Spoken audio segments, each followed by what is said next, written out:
Hey, how you doing? This is John, and welcome to John's Long Box. Oh man, it's a sleepy Sunday. Weather's nice, and I did not want to get out of bed, even though I went to bed at a reasonable hour. I don't care about the glare on my head. I need to look at the comic, but I can change the color. How's that? Nope, that's not good. That's not good. All right, we'll leave it like that. So, how's everybody doing? We got Zach Tan in here first, giving me my Sunday blessing. I need it more than most. How's everybody today? Uh, oh yeah, I got a thing on Kickstarter. So my right now, Heroic Tales is live on Kickstarter. It's also live on Fund My Comic, but I'm pushing the Kickstarter right now because I got to get it over the $500 goal. I think that's the minimum that you could set it for. That's the uh, oh, I'm at 470, 478. So there we go. Let's bring that up. Low energy. I seem like I gotta get my energy up. So here we are on Kickstarter Heroic Tales 2. Renzo is done. Renzo is done, and Daniel said he's going to submit the colors, which means what my process is. I can't speak for everybody, but my process is once the colors are done, I I put all the files there, all the pages, and I reread the script with each pen because things change a little bit, between my script, what Renzo draws, and then I wrote the script like over a year ago. Maybe there's a better way to say it. How much room is in each panel? I gotta make it a little bit more succinct to fit in the panels, and then I go over the script. I send it to Bill. Bill letters it, and then I have an editor just go over everything, make sure it makes sense, make sure it reads well, and get rid of typos. Then it's print and mail them to you. So we're doing pretty good. We're doing pretty good. So this is on Kickstarter right now. Got 21 backers over here. That's cool. That's cool. Uh, I had 53 backers last time on Kickstarter. Next week I'm going to be on Yellow Flash's channel, and I hope I could get some interest in my comic on Yellow Flash's channel. He's been good to me. Had no problems with him. Oh, geez, just trying to wake up. Just trying to wake up. So I'll filibuster a bit. What else was I? What else was I? I had something else I wanted to talk about. Something else I wanted to show. Um, what did I want? I forget. I forget. Is there something? Is there something I wanted to show? I put this on Twitter, but maybe I'll show this now just to talk about it. So I will share my screen with this. Okay, check this out. This is Jack Carter, the sleeper agent. And what does he do? He sleeps. He sleeps and he dreams. And not only does he have lucid dreams, meaning he could control, the reality within his dreams, he could enter the dream state, and he could enter other people's dreams. So, that's what he does. The problem is he's prefers the dream world. So he neglects his physical body.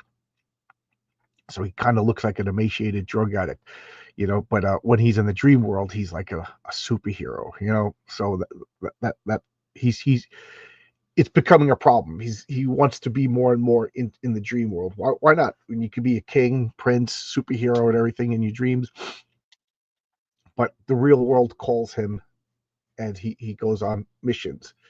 So that's it. And yes, the name is purpose. Carter. Anybody get why I picked the name Carter for a dream guy? You get a Nope prize. So let's see. Oh, we're going back to the old names. Uh, I don't know why StreamYard does this for all, but you once was cool. Sup, John in chat. Enjoyed the conversation with Tonic Ball. I want to get some of his. Tonic Ball is a great guy. Tonic Ball is one of my favorite people. Uh, I first became aware of Tonic Ball I forget what it was, but it was Alterna Comics, and he put an ad for Saving the Universe, and it was this beautiful drawing of Kiera by Illustrator Monk, and it was so cute. And I was like, you know what, I'm gonna buy it. So I bought 1 to 5. He was up to issue 5 by the time I found out about him, but he didn't have any more number 4s.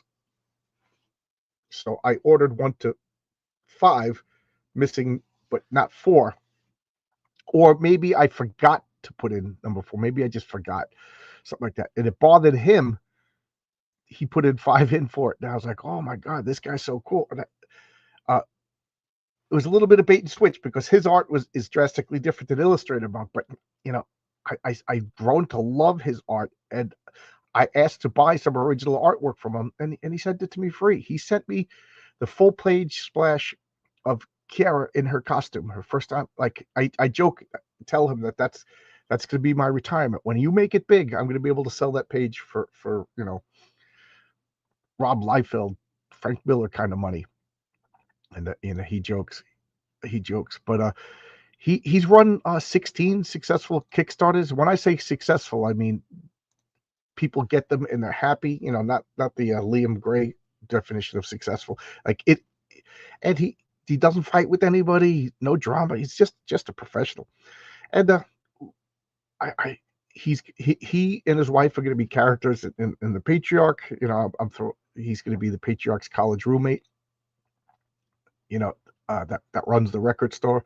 I just like him, and he reached out. He wants to do a semi-regular John and Tonic where we talk about movies, and we're probably going to do it next Friday and talk about the Fantastic Four.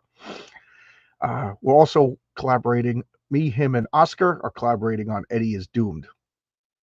He's going to be drawing the real world, and Oscar is going to be drawing the comic book world about Eddie, a 35-year-old supermarket manager who has to move out of his parents' house for the first time, and he's now doomed because of it. A comic book collector who has to move out of his parents' basement. It's so good. It's so good. So that's Tonic Ball. I recommend his comics. They're quirky, they're offbeat, they're a mix between superheroes and like 80s black or white indie comics. I don't know. I love that guy. We got Marcus. How you doing, Marcus? Everybody saying hello to each other. Ultimate power over a fake reality without religion will ultimately be hollow. Still extreme. Yep. You hit the nail on the head. Hey, Brax. Good to see you. I haven't seen you in a while. And we got Heroic Tales number 2. It's on Kickstarter right now. If you have a problem with Kickstarter, that's cool. It's still available on Fund My Comic. It will always be available on Fund My Comic. My policy is going to be Kickstarter for a limited time. And when that's over, I'll be pushing the Fund My Comic again. And the Fund My Comic will continue to be a storefront, an in-demand storefront until the next issue. When Heroic Tales 3 comes out, I'll shut down Heroic Tales 2 and, import it. So like every campaign will have like a little bit more. Oh, by the way, I'm ordering the cards today. I'm gonna stick with a set of 7 cards per issue. That way I could sell them for $10.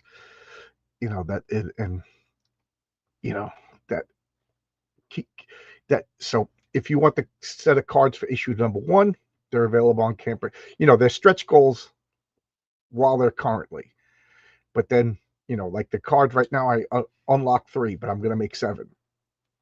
So when issue 3 comes out, you could get the cards for number 1 for $10. You could get the cards for number 2 for $10 going forward, assuming that nothing changes in the world economy. Hey, Blanket Chip. Hey, I saw this thought pop on. Cool.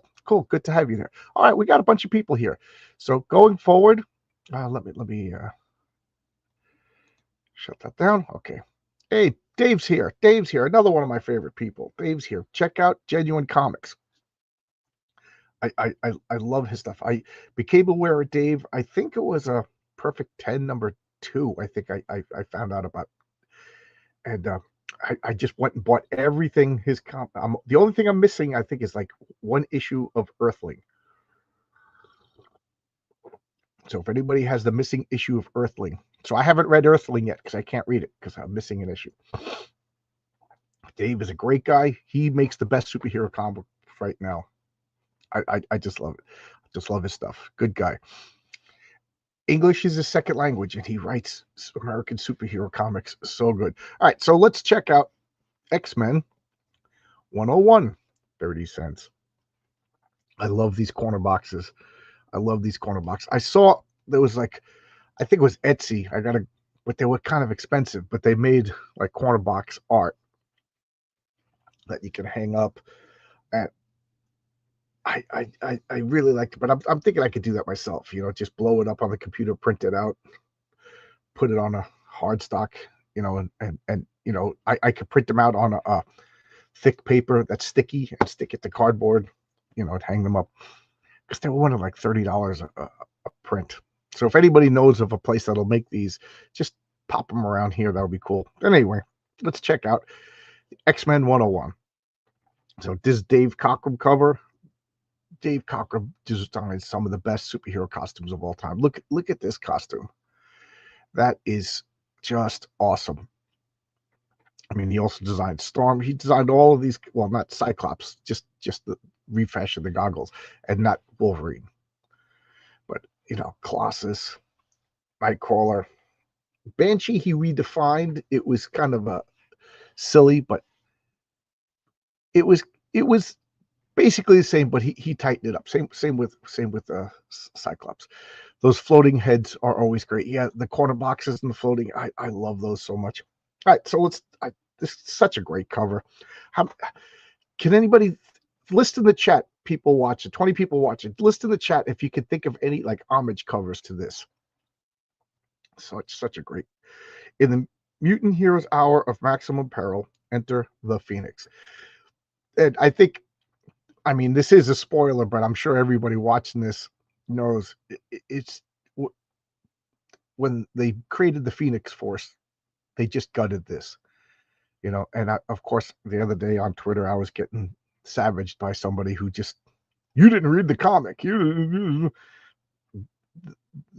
Phoenix Force, I will go to my grave. The Phoenix Force was one of the worst ideas in superhero comics of all time. You know, her name is Phoenix. She's reborn. That's what you do when you're a Phoenix. You didn't need any other agency to bring her back. She brings herself back. That's what Phoenixes do. You know, your name is Storm, you make storms. Your name is Colossus, you're big and made of metal. Your name is Banshee, you scream. Your name is Phoenix, you come back from the dead. You know, that's the whole purpose of superhero names. The names describe them. And if the names doesn't describe the character, if everything doesn't fall from the name, you failed in making a superhero, which is why Cable sucks. What do we got here? Blankenship. I just did a signing in Asheville that brought some Phantom Stranger that talked to Wesley Dodds on it. You did a sign. You signed stuff. You got your own stuff to sign. That is cool. That is cool. Perfect 10 collection. There you go. Yep. If you missed out on the Perfect 10 comics and you just want to get a collected edition of it, here you go. Top 5 cover for me. I cannot disagree. Does anybody know why Cable's called? Yeah, because Rob Liefeld made him up when he was 7 years old, and nobody told him it was a bad idea. You know, sometimes you got to be told that was a bad idea. Wait, John doesn't like Cable? I never knew. Thank you. You know, not only you know, he's a mismatch. That's here we go. We got Chris Claremont, author, Dave Cockrum, artist, Frank Chiaramonte, inker, John Costanza, letterer, Bill Wilford, colorist, and Archie Goodwin, editor. I love this. I love this up here. Let's get that in the camera. Cyclops, Storm, Banshee, Nightcrawler, Wolverine, Colossus, Children of the Atom, students of Charles Xavier, mutants, feared and hated by the world they have sworn to protect. These are the strangest heroes of all. So great. So great. So we start out with Now, unfortunately, I'm a jerk and I did these out of order. So I went from 98 to 100, then 99 and 101. I will never forgive myself for that. It drives me crazy. That's what I get for doing it from memory. I really got to check out what I did the week before and go from there. So, pretending I didn't mess up, last week we did 99. Wink. And Jean Grey was in this space shuttle coming down from coming down from space. What did she do? She took the pilot seat and she says, I have the best chance of survival. She's telekinetically putting up a shield. She telekinetically and telepathically shut Cyclops off because he ain't gonna let his woman do this. He's a male chauvinist pig, and she shoves her in the back, and now she is in the front with the shielding. She's in the Ben Grimm seat. She's got the least amount of shielding. She's making a heroic sacrifice. She's not expecting to survive. She's using her telekinesis to put up a shield, protect herself from all of this. I love this effect. For the millionth time, I used to call this the John Byrne effect until I learned about Neal Adams. When I got into comic books, I didn't know who Neal Adams was. And then, matter of fact, when I started to see Neal Adams, I was like, this guy's ripping off Byrne. And, I was a kid.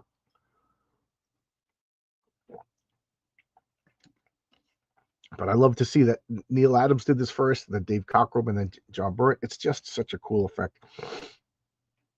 And what are they doing over here? This is a little summary of the last issue. Just brilliant. Every issue is somebody's first issue. Boom. Succinct. Brings us up to speed.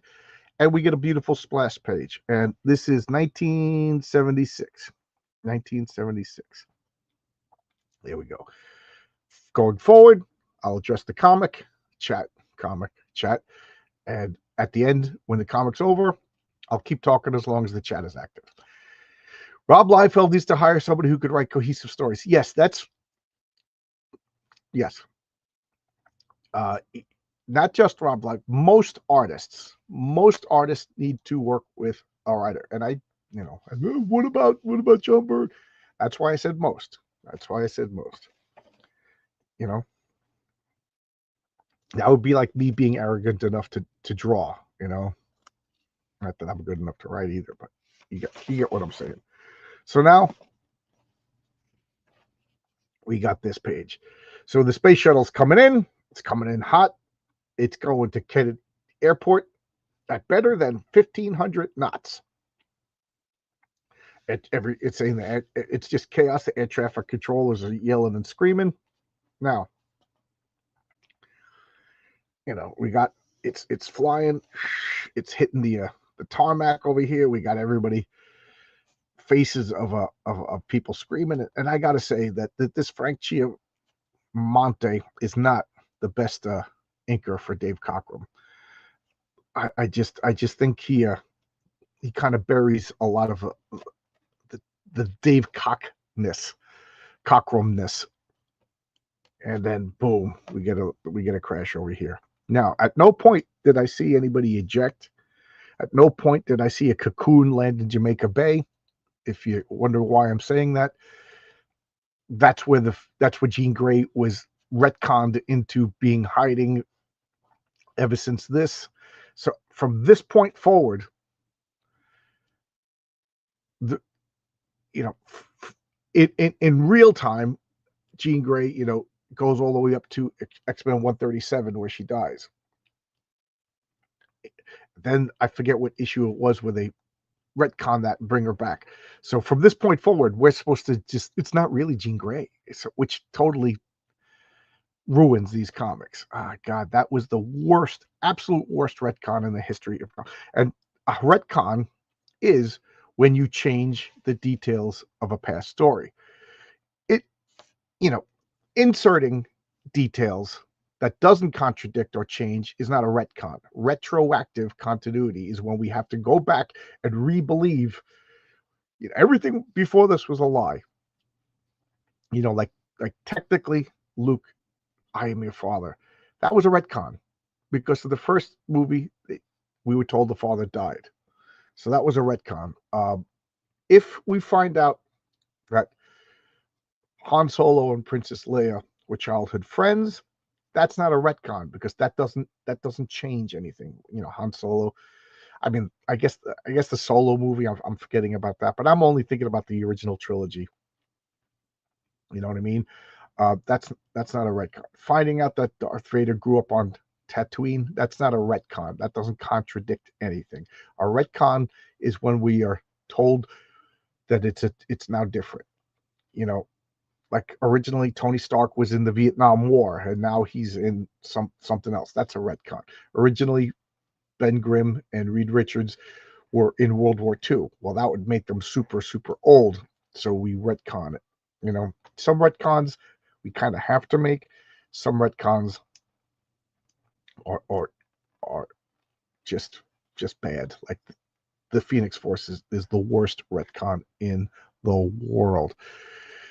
No, Rob, he doesn't because he already made millions. Yeah. So, you know, if you're rich, you can put out crap stories. That FF annual really did screw this up. Was it an annual or was it a regular issue? Now I'm forgetting. My brain. Now Ben is a big fat liar.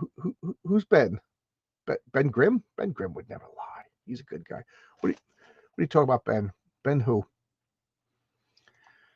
I suppose technically it is a retcon, but it was told, not shown in a retcon. It was a retcon. The writer made this Jean Grey. It was Jean Grey. She was in telepathic contact with Scott Summers. It was Jean Grey. And now it wasn't Jean Grey. Everything you told her was a lie. That is retroactive continuity. You know what I mean? Like, it is a retcon. It is the worst retcon because this is Jean Grey, you know? Come on. When we were single, we retconned our lives to get laid. Yeah, we did. I never said I was the Phoenix Force, though. Oh, I was talking about Luke's father. Yeah. Okay, I thought you meant Ben Grimm. Okay.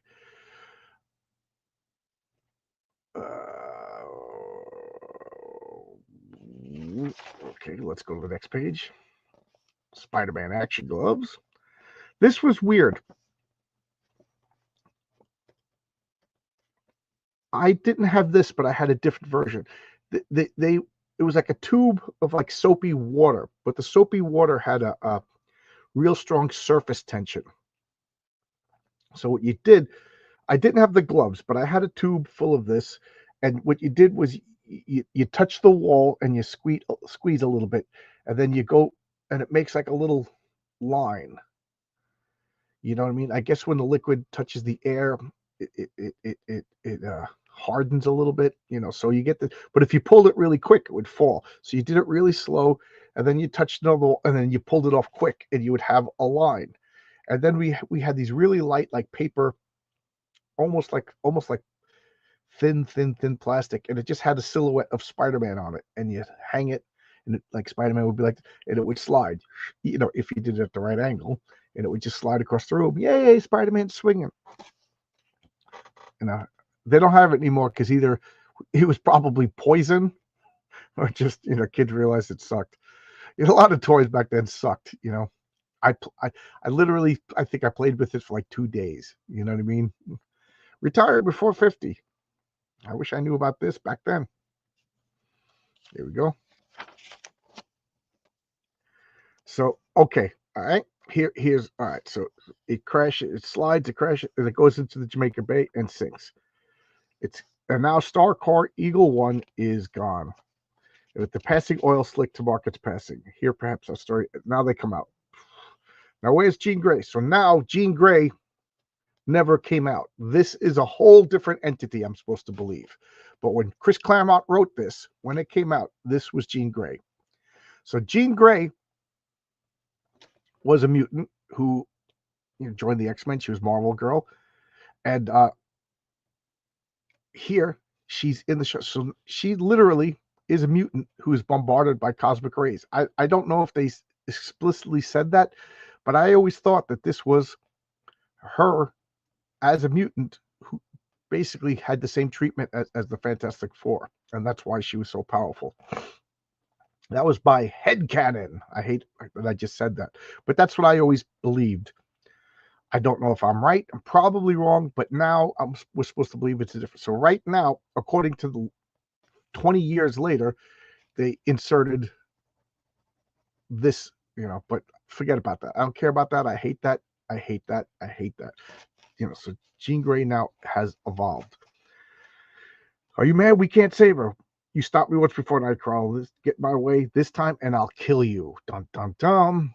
Look out, something's happening to the water. Boom. Hear me, X-Men. No longer am I the woman you knew. I am fire. I'm life incarnate. Now and forever, I am Phoenix. And they used this, that she's, I'm no longer her. You see, she never was, there you go. But look at that. That is so cool. Great costume. Cool name. And now, because the name Marvel Girl just didn't fit the X-Men. It just didn't fit the X-Men. You had Ice. Iceman is the next one. You had the Beast, Cyclops, Colossus, Nightcrawler, and then Marvel Girl. Now you got Phoenix. It's just such a cool name, cool costume. And they used the telekinesis effect with that what I call the Neil Adams special effects. It's just so cool. What a great character. And then they had this great daring story of her rise to power, ultimately abuse at the hands of a sex trafficking organization, the Hellfire Club, and then post-traumatic stress disorder, and then downfall. Just a great story that has been, how can an Eternal, it just doesn't hold up on scrutiny. How can an Eternal force as on par with Galactus, that's as old as the universe, be manipulated by Mastermind? Because it believed it was Jean Grey. You could have brought Jean Grey back. Her name is Phoenix. There you go. She comes back. I'm so mad. So mad. So anyway, it just drives me crazy every time I think about it. Happy Sunday. Happy Sunday. My bad, issue 286. Yeah, it was a regular issue. I thought so. I see how easy it is to plant that seeds of doubt. Plus, it leads to Ben Kenobi being a neutral. Don't get me started on the problems with Star Wars. Oh, God. Ironically, Marvel Girl sounds more like a DC name. Yes, it always does. Yeah, you're right. You're right there. It does sound like a DC name. I agree. So let's turn this page. We got more ads over here. Black Widow spiders. This kid could earn extra money. This freak over here. I sell grit, and look at the stack of cash I get over here. Even though I have no neck, I can make stacks of cash over here. Buy a comb, kid. Comb your hair. So boom, Jean Grey. My mind is burning. So many memories, sensations, pain must tearing me apart. What's happening to me? What have I done? Scott, Jean. You're safe now, Jean. The fight is over. You're back on Earth. But she's still lying, so still barely breathing, almost no pulse. Stop thinking like that, Mr. Pull through. You got to. So here they are. They're all coming out of Jamaica Bay. I'm over here working at the airport in the background. And this is the man who ran oh no. This is Nightcrawler has the image inducer. This is back before the I'm a mutant, I'll be whatever I want. So Nightcrawler is always turning into like a simulacrum of Errol Flynn. And Storm could change her costume. You see a little flash of light. I too shall change. It's simple enough matter for me to powers to repolarize the unstable bodies of a costume into Star Corps uniform. So, okay, I didn't realize that, but apparently Storm, she could, if she's wearing her unstable molecules, courtesy of the Fantastic Four, she could turn her costume into any clothes. That's pretty cool. That's like a superpower in itself. Here's all the rescue services, and then we just cut to a whole nother scene. We got Wolverine walking down the street, in his cowboy hat, looking cool. We got nurses looking like right out of 1940s World War II epic.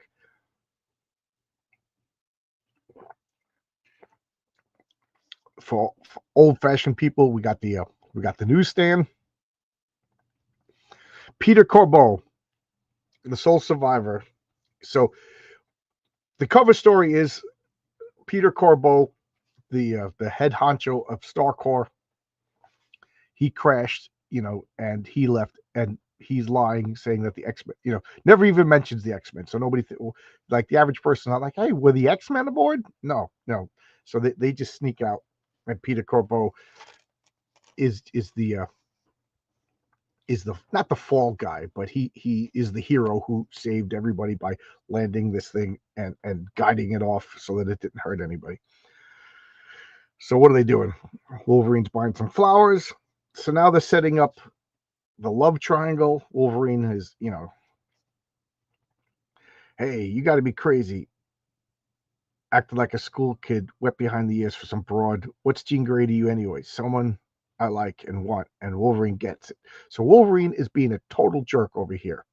He's fully aware that Marvel Girl, Jean Grey, Phoenix, is with Scott Summers. And Scott Summers, he was ready to kill Nightcrawler if he got in his way of saving the woman he loved. And Wolverine is being a jerk. He's being what we used to call a snake. There's another word, a sea blocker. But he's being a snake. When you're hitting on a girl and she's available, you're macking on her. When you're hitting on a girl and she's somebody else's, you're snaking on her. That's some 80s New York lingo. Now you're all hip. And Wolverine is being a total snake. So he's going in. He's thinking he's being sly. I never felt like this before. All hot and bothered over a frail. Look at this language. And never cared about nobody. I like being a loner, but hey, I'll surprise her with these flowers. Maybe get to talking. So he's going in on the sly, on the down low, to snake on somebody else's girl. And there they go. The rest of the X-Men are there. We told you so, Wolverine, because you really should have expected that Jean's friends would stay as close as possible until they knew she was safe, one way or the other. And then again, maybe you shouldn't have. After all, you never had any friends. So this saying is Wolverine is new. This is all new to him. He's the total, even among a group of outcasts, Wolverine is the biggest outcast. He's bad with social interactions. And I got to say, I started collecting 11 issues from now. Wolverine wasn't my favorite. He was kind of a jerk. I like that he, I even as a kid, I liked the good guys. I liked Cyclops. He was the leader, the guy with the responsibility, the man with the plan, the guy that self-sacrificed. He didn't give in to his emotions because of his power, because of his responsibility, because he was the leader. Whereas Wolverine is just hedonism. He just give in. They're perfect foils for each other. Wolverine wants something, he takes it. He's not thinking of the consequences. He didn't even think that other people would be there. Like he's just live in the now, give into emotion, physical pleasure, self-indulgence. He's the absolute opposite of Cyclops. And and I didn't really like him. I like Colossus. He was a good guy. I like Nightcrawler. He was dealing with he wanted to be friends. He wanted relationships. He wanted human interaction, but because of the way he looked, like he's totally in denial right here, looking like Errol Flynn, And what is he? When he gets a chance to look like somebody, he looks like a movie star from way in the past, because he's so out of touch. Because probably watching those movies was the only time like he got to escape. Wolverine, to me, Nightcrawler was light years ahead of Wolverine. Wolverine was my least favorite, even as a kid. Even though I couldn't articulate it, all I knew is he was a jerk. Now everybody loves Wolverine, but it's a completely different character, the Wolverine. And I'm not even saying that's wrong. Characters grow, but like Wolverine was always like, then he was a wise old sensei, then he was a ninja, then he's a berserk. You know what I mean? I got no problem with that. But this is the Wolverine. I don't know, my formula of years. This is how it was solidified. Kind of a jerky,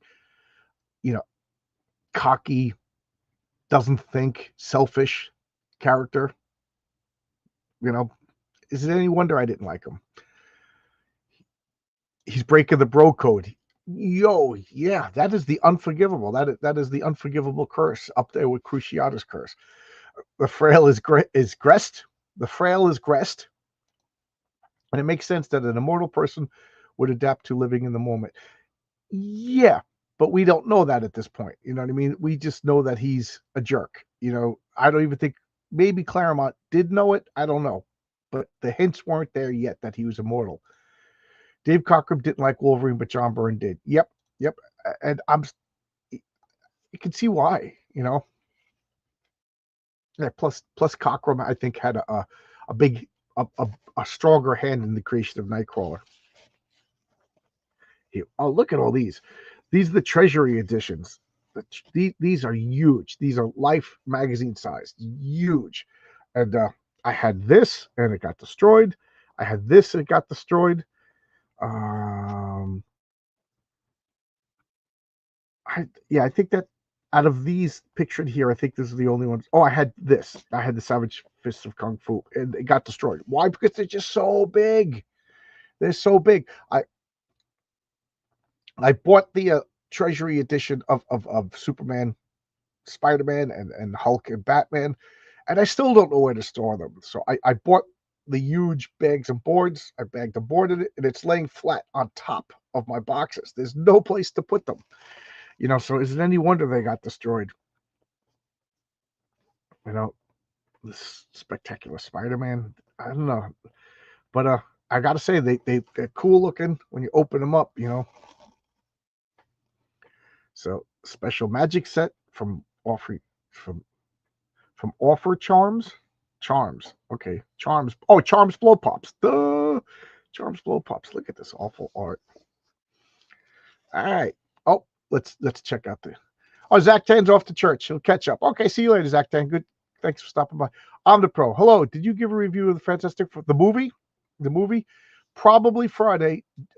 Tonic Ball and myself will talk about it. We're going to do an infrequent show called John and Tonic, and we'll talk about the Fantastic Four. But I've talked about it before, so it's not really a spoiler. I'm one of the few people that actually liked it. I liked Superman. I liked the Fantastic Four. Fantastic Four is my favorite comic book. Superman is my favorite character. And I think I was just relieved that they didn't turn it into preachy nonsense. But more on that later. But short, I like the Fantastic Four. I had a lot of Marvel Treasury editions, but none of them, yeah, they got destroyed. They're just too big. They were unwieldy. But I think Marvel was and maybe Marcus could back me up.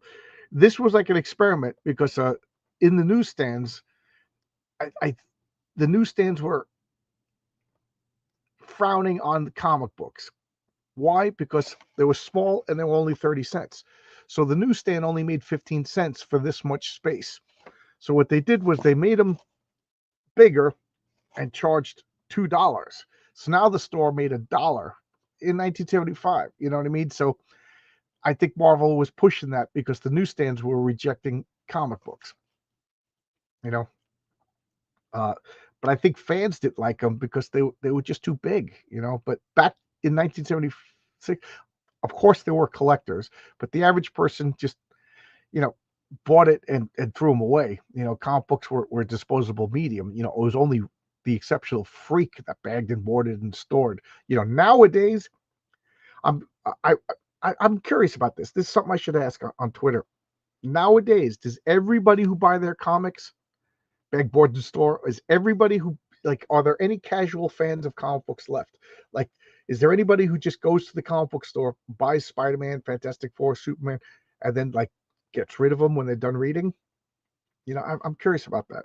Like, I think they're just too expensive now, and it's too niche that the people who are still into them hoard them.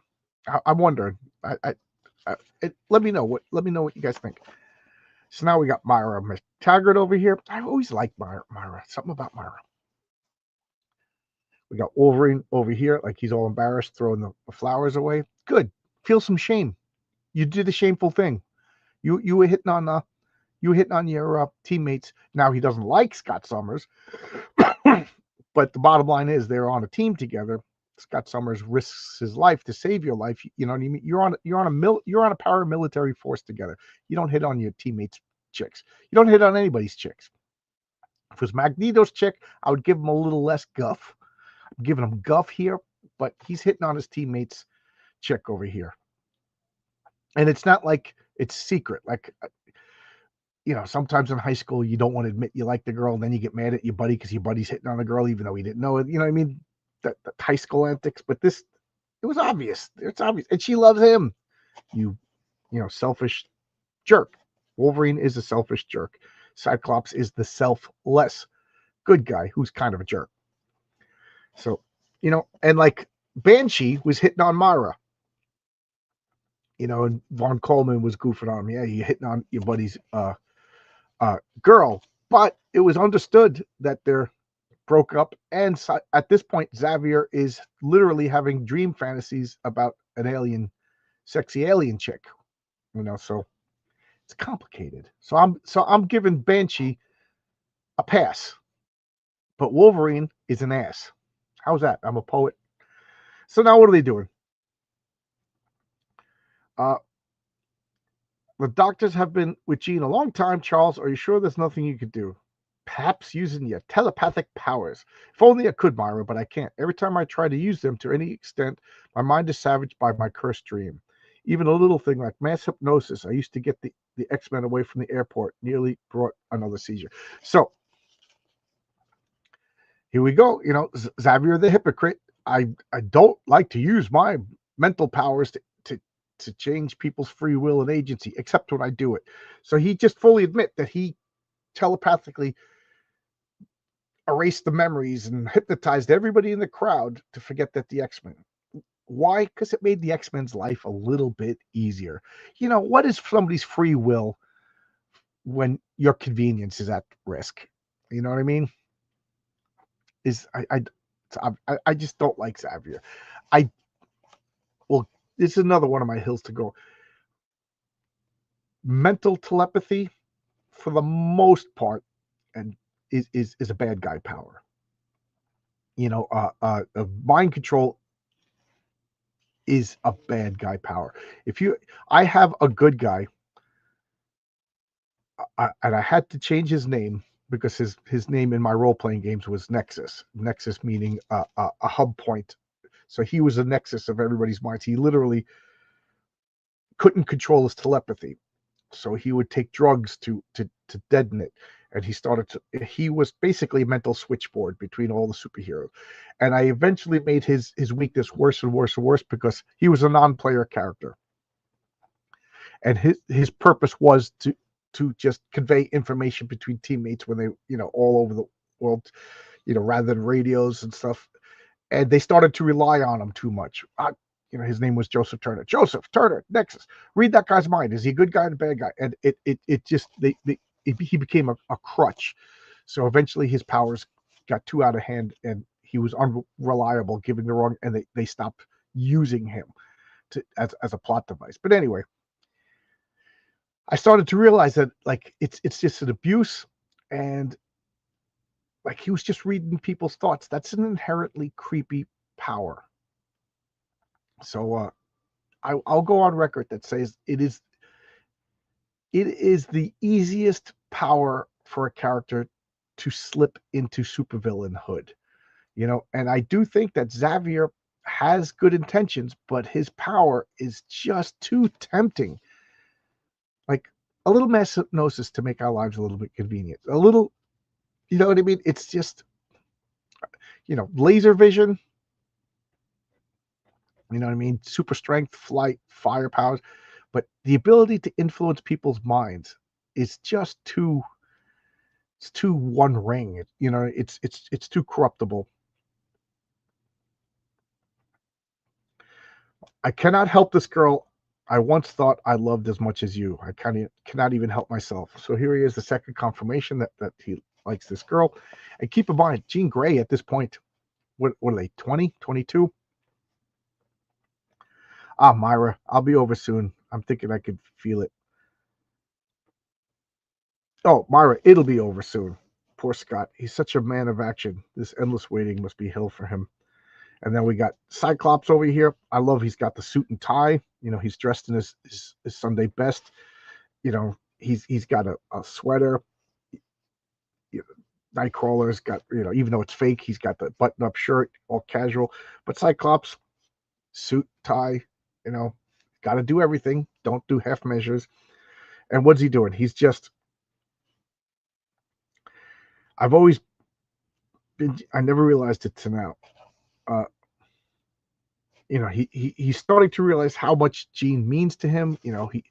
He's thinking about the future. And who do we got here? Face it, my friend. As Sherlock Holmes often said, you've eliminated the impossible. Everything else is the truth.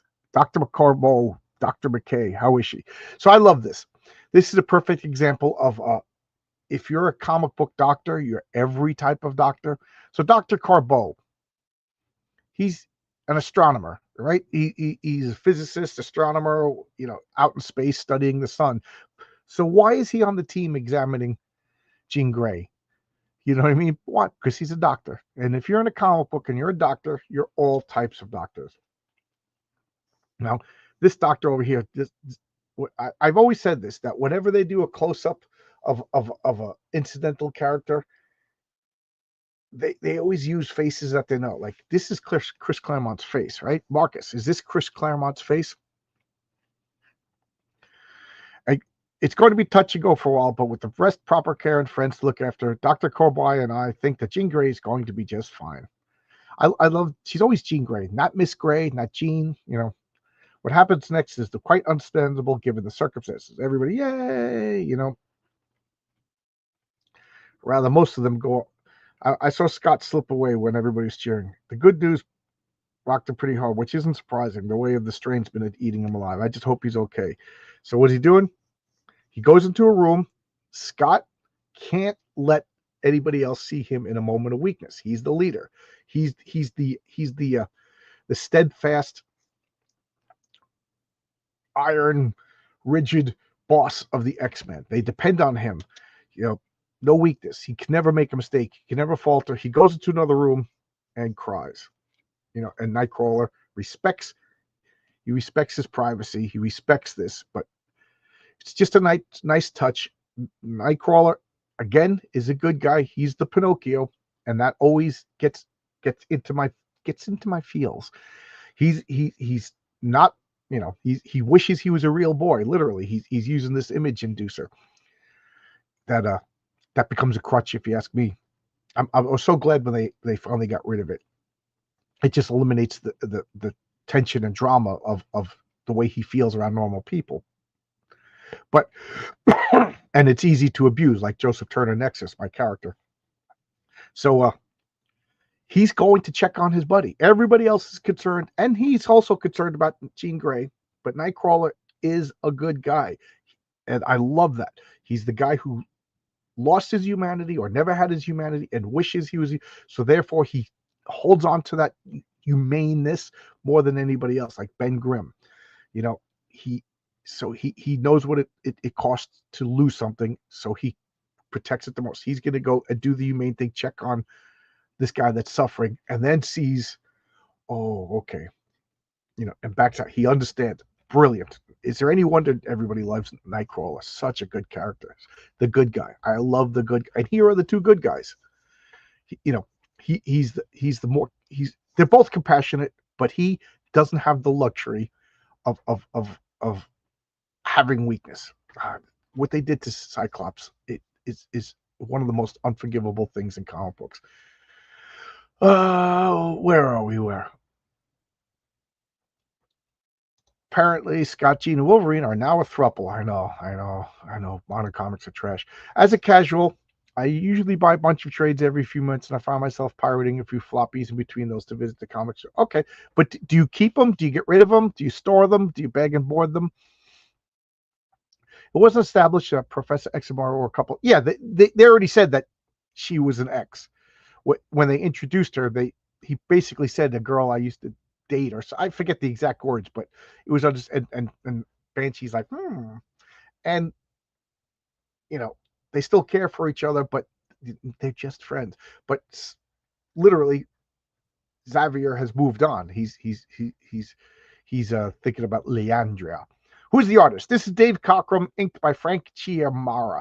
Dave Cockrum is so much better on his own, but I think he's slow.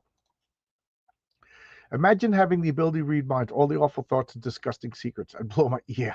You don't want to know, especially what people think about you, and then they're polite, and you're like, wow. It's probably Claremont. Yeah, this face is probably Claremont. Claremont is the writer. Chris Claremont is the writer. The artist is Dave Cockrum. Okay. Yeah, I keep. Okay, cool.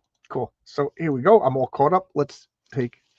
I'm curious what you guys think about what I'm saying about Xavier being creepy, about mind control being a slippery slope power. Dave already chimed in. And what do you think about my thoughts on Cyclops and my thoughts on Nightcrawler? Lot of character development and me exposition on character development on these pages. But this is Claremont at his best. This is what he really, really gets. And this is, I'm terrible at this. I'm trying to get better at this, or at least good in my comics. But this is a page of visiting somebody in a hospital and just look at all of this character development. So good. So good.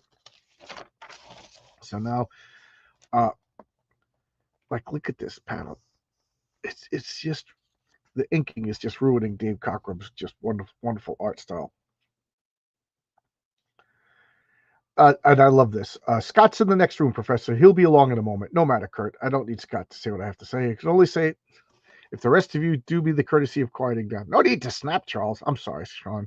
The pressures of the last few weeks are beginning to tell on me, which is part of the reason I'm sending you 5 X-Men on an enforced vacation. Stick it in your ear, Bob, because none of us are going anywhere until Genie's better. I love he's popping his claws out. Why? Because he's selfish, and that's not what he wants. So he's going to attack. Wolverine's a jerk. Continue. So for once in your life, listen and think. You heard the doctor. Jean's recovery depends on the attention she receives, care that Scott and I are prepared to give her.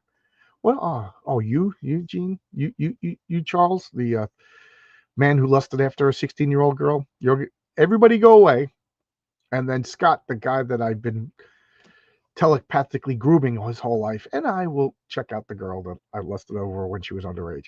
Charles Xavier is so freaking creepy.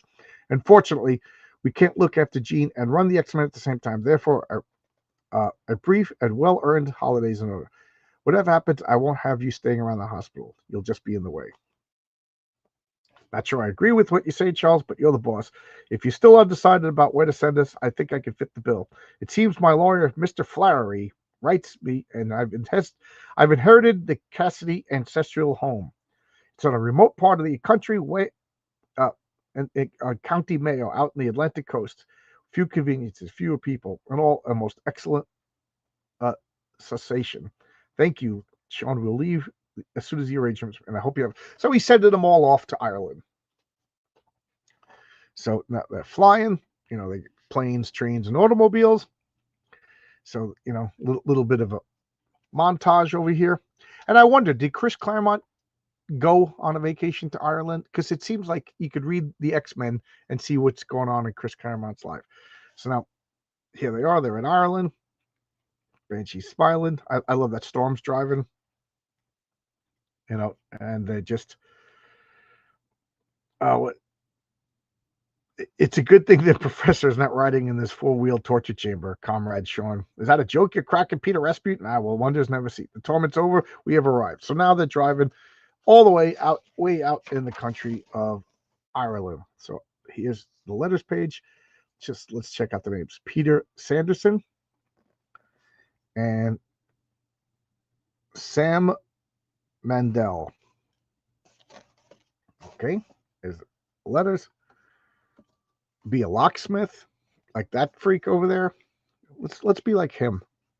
Be a locksmith, or you know what? I'm gonna eat some Slim Jims and work on locks. There we go. There, that's a day.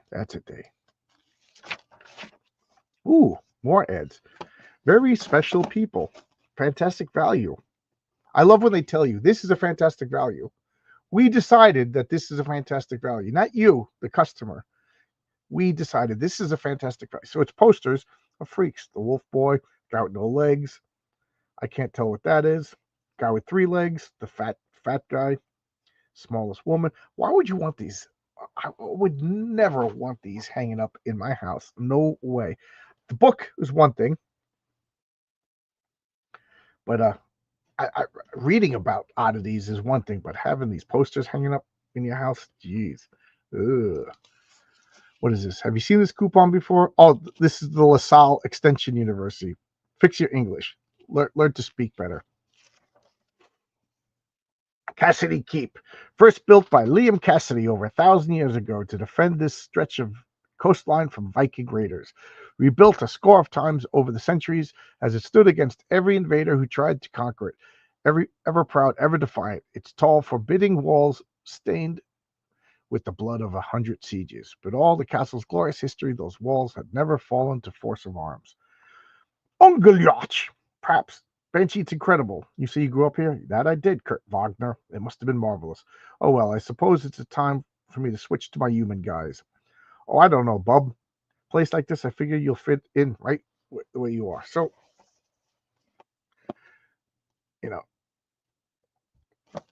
just we got the castle over here. So now here again,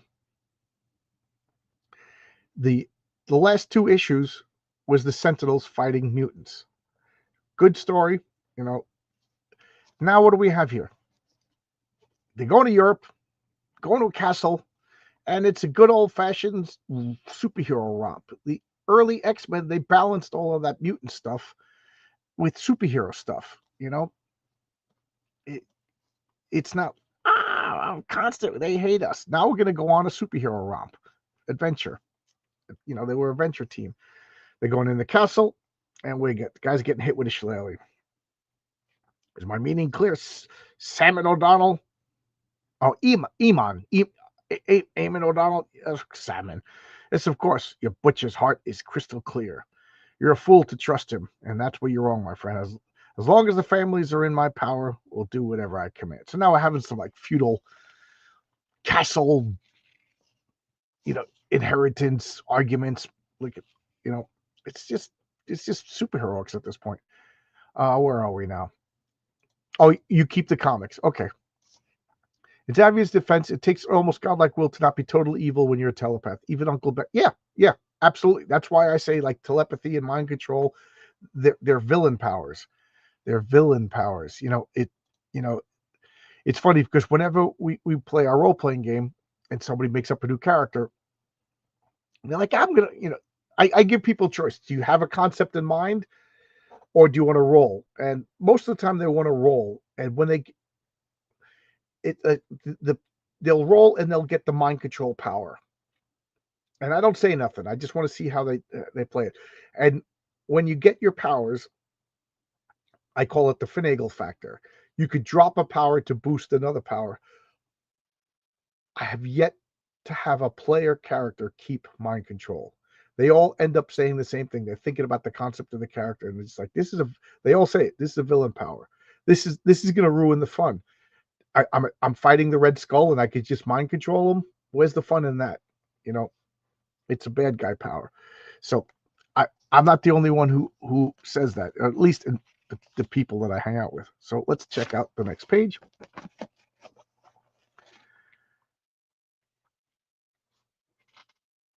So they're in the foyer, and I like Storm's. This I do like. You got Colossus towering over everybody. The next tallest is Storm, and then Nightcrawler, Banshee, their normal height. But Storm is I always like that she was always portrayed as very tall. Now Colossus his name is Colossus. He has to be big. But this is Storm. How can anything live here, grow here? This place is nothing but cold, dead stone, pressing on me, caging me. Not to me, it isn't. Oro, my boyhood was here, the happiest time of my life. Young Sean Cassidy fought more dragons and rescued more damsels in distress. Don't mind. So Colossus is Banshee. He has warm, affectionate feelings. This is where he grew up. Storm, remember, has a claustrophobia, so being encased in this stone coffin is driving her crazy. And I haven't seen it. Oh yeah, we got Nightcrawler in his image inducing. He's loving it. This is swashbuckling perfection as far as he's concerned, right? Eamon Donald here is the castle's seneschal, the steward of the house. If you need anything, just ask him. By the way, old friend, how are the families, the little ones? So, well, they're well. So the little ones. That's right. There's leprechauns that live here too. There's leprechauns. This is your room, Miss Aurora. I trust it's satisfactory. Very well. Dinner will be served promptly at 8. This way, gentlemen. She seems right. So you see the leprechauns. Oh, Banshee, you're so happy to be home. Well, I will only be happy the day I leave this castle forever. Jean would say, Castle Cassidy gives me bad vibes. So what does she do? She uses her power, boom, blows off her clothes, and just inside the middle of the house, inside 1,000-year-old drapes, just manifests a storm. If I close my eyes, I can almost imagine myself back in Kenya. So what do we got here? Storm is just freaking out, and the first of many times that, well, her first appearance, she was naked, right? We just establishing that Storm, she's not so much an exhibitionist as a naturalist, Makes sense given her power set. Here she is all getting dressed for dinner. Nightcrawler's teleporting around. Behold, fair damsel, I am the furry felon. I beg your pardon. I've come to escort you for dinner. After all, why should Colossus have all the fun? Why indeed? Why are you dressed like that? Oh, I forgot the handy-dandy image user. I can go as whoever I wish. Frankly, Scarlet, can I have this first dance? How about a first flight down to Rio? Then, sweet. After all, with Rio the best of them, you know what I mean? Then again, there's something unusual. So he's Clark Gable. This is Flight Down to Rio. What is that? Bing Crosby, Groucho Marx, and he settles on Errol Flynn. Now it's my turn. Here's how do I look? And she takes off the robe and she's got this gorgeous gown. Aurora, you're one of the most beautiful women I've ever had the privilege to know.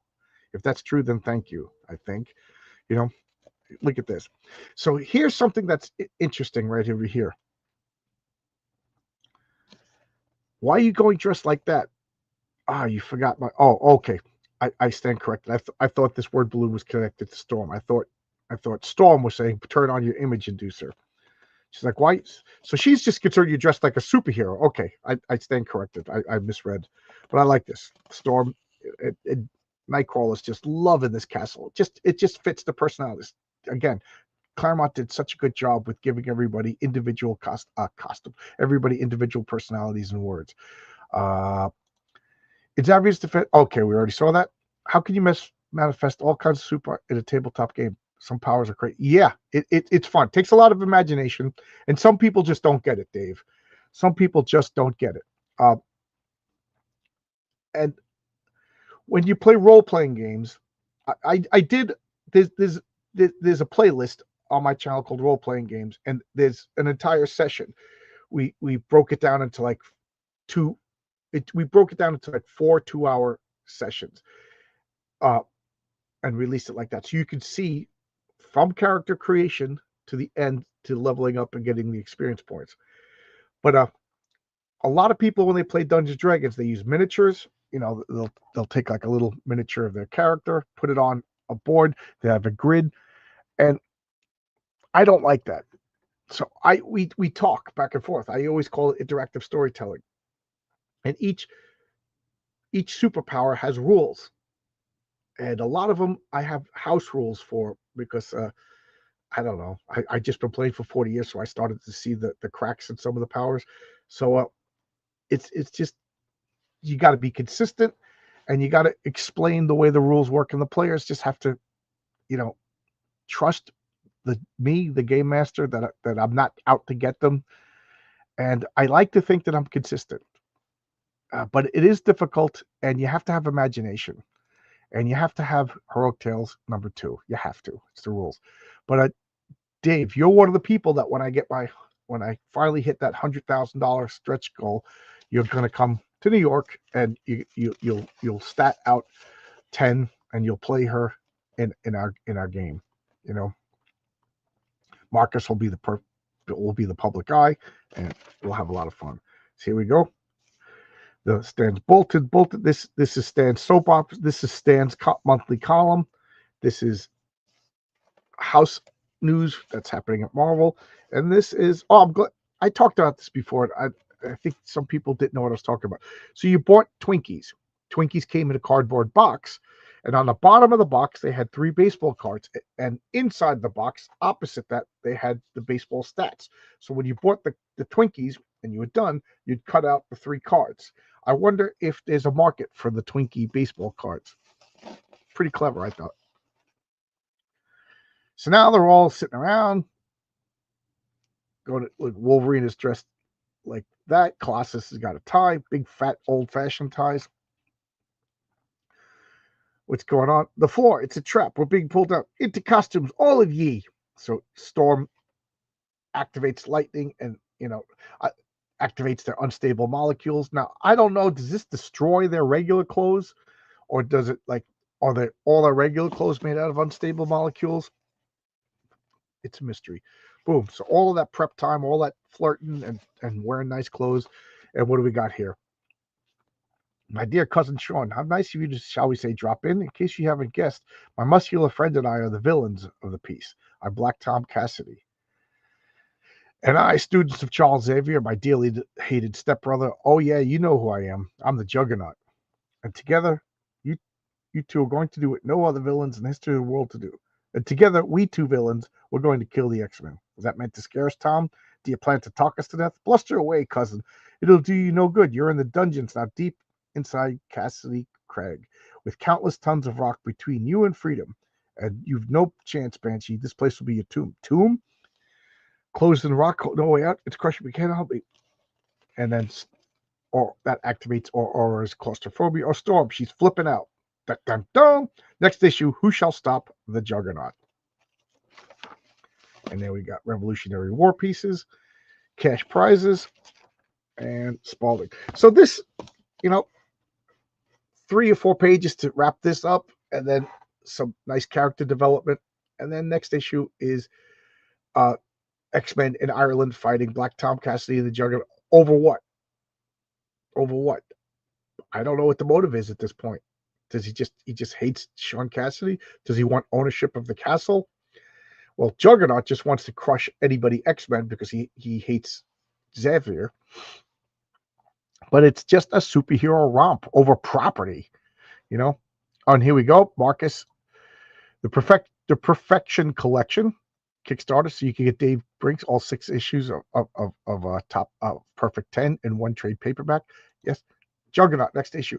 Now, I told you guys that I started collecting X-Men. I think it's 112. But X-Men 102 was the first X-Men comic I've ever saw. I was at my friend Carl's house, and he had this huge cardboard box of comics were just thrown in this. They were all beat up, bent, whatever. And I never heard of the X-Men, and he showed me an X-Men comic, X-Men 102. Now, obviously, it was older because when I went to get an X-Men comic, I got 112. So it was at least a year old, just thrown in the box. So X-Men 102 was the first X-Men comic I've ever seen. X-Men 112 was the first comic. And then, of course, obviously, I went back. I bought a couple of collections and filled in the gaps. By the way, in the new X-Men series, Juggernaut is part of the team. For one, he's a villain, so no business. Second, he's not a mutant. I know. Marvel has no... Each team used to have rules and a raison d'etre. The Avengers, were like a government-sanctioned team, and they were at the time they were formed by the biggest Marvel characters. They were Thor, Hulk, Ant-Man the Wasp, and Iron Man, and then they added Captain America. And then they realized, it's weird because Marvel, Stan, and Jack thought of this stuff, like, we're overexposing our characters. So then they broke up the main guys. Captain America, made sense to, and then they introduced secondary characters, like Hawkeye, Black Widow, Scarlet Witch, Quicksilver. And that worked. And the Avengers just became like there was an ineffable cohesion in the Avengers. Fantastic Four were a family, you know, for the most part, they were the same four. Every once in a while, somebody would come in, but that was always temporary. The X-Men were mutants, and the Defenders were these freaky guys that really made no sense, but I liked them anyway. Defenders was way out there. Nowadays, there's no differentiation between teams. Each team doesn't have their own flavor. So Juggernaut's an X-Men because because Marvel writers can't distinguish between good and bad, and it doesn't matter if you're a mutant or not. Like, sorry, like you can't be an X-Men if you're not a mutant. And I know the X-Men and Marvel and the Avengers especially has a reputation. Former villains come in to reform, but he's not a mutant. He touched the mystic gem, the Crimson Orb gem of Satarak. Like Spider-Man. Spider-Man didn't. He was a loner. He didn't fit on any team. Now he's on the Avengers. Now every Marvel superhero is an Avenger. There's no special flavor of each team. Like it used to be. Like I like the Defenders because I like the oddball. I like I like the Defenders because oddball, and it was like a weird, unexplored side of Marvel, and the Avengers was more mainstream. Now there's no. The only team that still has a flavor is the X-Men. I mean, the Fantastic Four, because literally they're limited by the name. You can't have more than 4 members, and they're that family. Do you watch Gen Z? What is that? I don't know what that is. So obviously I don't watch it. I don't know what it is. But there you go. That's the X-Men. X-Men 101. This issue and the next 37 issues are I think ruined by the Fantastic Four. Would you say that Thor started? Yeah, Thor, Hulk, Iron Man, Ant-Man and the Wasp, or they were Marvel's biggest characters. So the legend has it that I forget if it was Gardner Fox or Julius Schwartz, but they were golfing with Stan Lee, and the Justice League was selling like gangbusters. And he said to Stan Lee, "You got to put all your best guys on a team and make a team book." So he took his best guys: Thor, Hulk, Iron Man, Ant-Man and the Wasp. Captain America wasn't out yet, and put him on a team. And the rest is history. Then in issue 4, Captain America came, and Captain America to me has even though he wasn't there at the beginning, I mean 4 issues, Hulk left in issue 2. It made sense Captain America became the heart and soul of the Avengers. Like, to me, nobody should lead the Avengers but Captain America, unless Captain America's not there. Then anybody else, But like, does anybody know what I'm saying? Like, that each team had a flavor, and Marvel now just it's bland. They removed all the flavor. Daredevil doesn't belong on anybody's team. Spider-Man doesn't belong on anybody's team. Now Spider-Man's like practically leading the Avengers. I like Spider-Man as a solo hero. Moon Knight should not be on anybody's team. Power Man and Iron Fist should not be on anybody's team. They should just be together.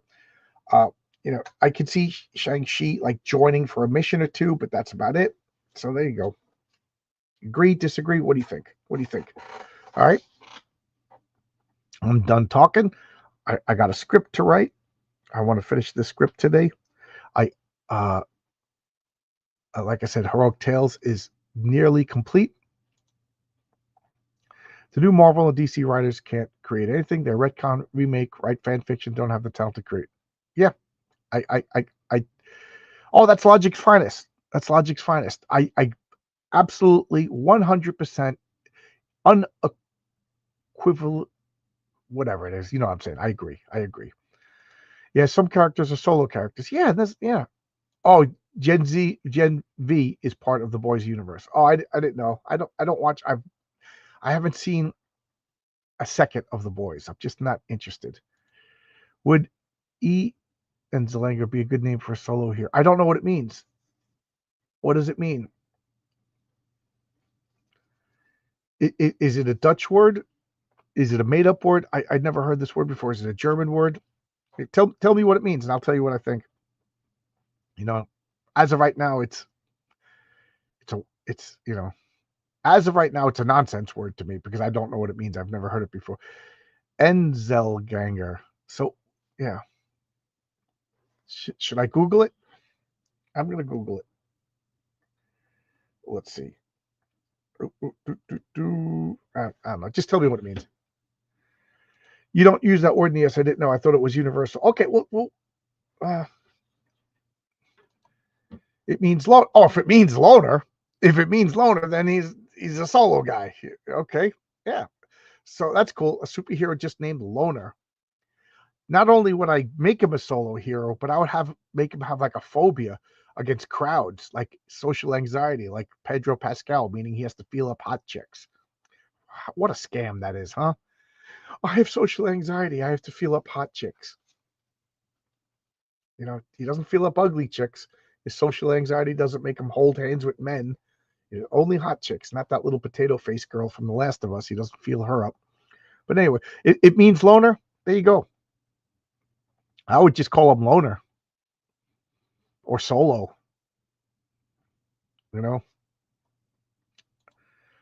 I'm sure there's a lot of cool words that mean loner. I don't want to.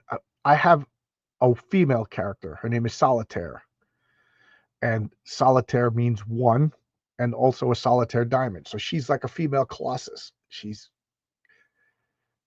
diamond, like Emma Frost, and she wants to be friends with people, but she can't. It's like she's socially awkward. She's weird. Like this diamond, she can't turn. She can't not be diamond. So she's kind of like alone. Like she just can't develop feelings with people. Solo is a Marvel character that really wasn't utilized much. Really, I don't know. So there you go. So you'll see I have a character that's like psychologically predispositioned to be by herself. But she knows that she's wrong. It's not like she's happy gardening, she's like, wish I could fit in. Yeah, everybody's playing cards and I'm over here, kind of thing. All right. Anything again, I don't know what else to say. I'm gonna reboard my comic. Put it back in the bag. And there we go. X-Men 101. Bueller. So let's check out some of these. Oh, normally the writers live in a world of social anxiety, therapy, and woke, so everything they write record. Yep. Absolutely. I'm going to say something controversial here. Therapy doesn't work. We've had 100 years of therapy, psychology, and we're crazier than ever. We don't know what to do. They're humans filtering things through their problems. Nobody's crazier than a psychologist, and then they filter everything through their insanity and then reflect it back on you. Don't go to therapy. Buy comic books. Go to art. Hang out with your friends. You'll be a lot better. Therapy's useless. So on Monday, Tuesday, I do nothing. Well, I go to my therapy. I play board games with my buddies. So Monday night I have one group. Tuesday night I have a second group, and then Wednesday I will be at 8:30. I will be on RJ's channel for Comic Book Team Up, but I will also have Buzz on at 7. Thursday at 7, Hero Darkly Dark. I think he's got the Relentlessly Bullied Hero. Friday is Tonic Bowl. We're going to do John and Tonic. We'll talk about the Fantastic Four. And then at 8:30, we'll do It's Clobbering Time on Friday. That's going to be Bullseye versus Deadshot. And then next Sunday Comics, it'll be X-Men 102, unless something else catches my eye. I'm really thinking of a there's a Peter Parker Spectacular Spider-Man that caught my eye that I might do, but that depends. And then Saturday night, the 16th, I forget what time. I'll be on Yellow Flash's channel, and I might also be on Geeks Talking Geek. I got to work it out because I got to be on Yellow Flash's channel. He invited me, you know what I mean? And the Kickstarter campaign ends a week later. So that's my itinerary. So what do you guys think? What do you guys think? I 100%, 150 will agree with this. Yeah. Write what you know. And these new modern rival, they're self-indulgent. They don't understand sacrifice. They're socially anxious, or at least they pretend they are, so they can do whatever they want and they have an excuse. Like I told you my story. I went on a job. So I'm the new guy on a job. There's a team of 5 guys, but they brought me on that team because one of the guys would literally miss work 2 or 3 times a week, and they needed a guy. They needed 4 guys. They needed 2.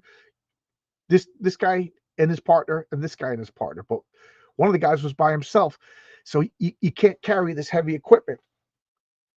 And you know, you need 2 guys to go up in the buckets and work together. You need 2 guys on the ground, you know, driving the trucks. You know what I mean? You need 4 guys and 1 guy. So a lot of times, 1 guy would be a spare. You can't lay that guy off. He's coming to work every day. So they got me to replace the guy, but he would show up every once in a while. So finally they got rid of him. But he would be like, oh yeah, my anxiety. I got the anxiety. And then when he's there, he's talking about hanging out at the barbershop.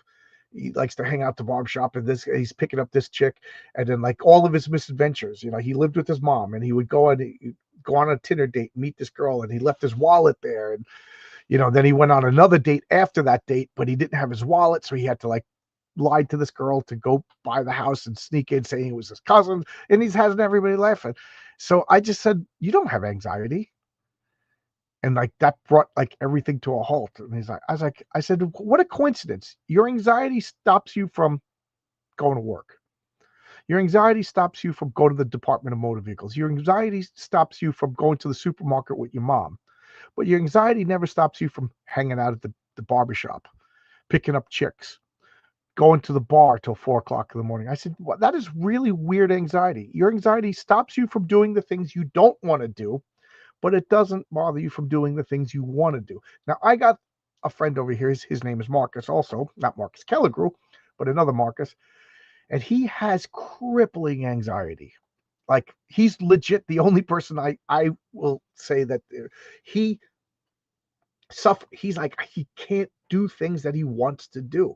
I mean, he can't do things that he doesn't want to do, but that's like, but he is like, he wants to come for game night, and he knows us. He's known us for years, and he's like, oh, like he's literally pulled up in front of the house, sat in the car, and then like at the end of the night, we see him sitting in the car, and he, you know, and then because of that, he's embarrassed that so he, you know what I mean? Like he can't do anything. The guy literally, my friend Lissa has to go and like get him to bring him to work. You know, the guy has got a problem.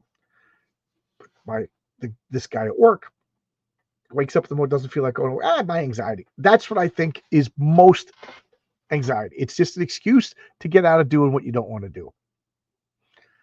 And therapists verify that or condone that. So what do you guys think? Yes, I'm insensitive. I'm an insensitive clod. Here, Darkly Dark will be in the studio. So, yeah, he's on a full junket now, promoting his comic, which he's doing the right thing. He's doing what he's supposed to be doing. And Marcus will be on the studio on Don Draws Saturday night starting at 7. So there you go. I got nothing else to say. I want to finish out a script for the character of the Raven, dealing with a supervillain called Curtains, and Ron Mosicki is going to draw it, but it'll be the second Raven story. The first Raven story is outlined. It's not written yet. That because I want Renzo to debut the Raven, and then Ron is going to draw it. But Ron is Ron Mosicki. He did the suit. He's such a good guy. He's so talented. He's getting better and better and better. And he said he would like to work with me, but he runs a business now, and he's got 5 kids. You know, he doesn't. So I said, what if I give you a story? No pressure. You just draw it when you feel like it.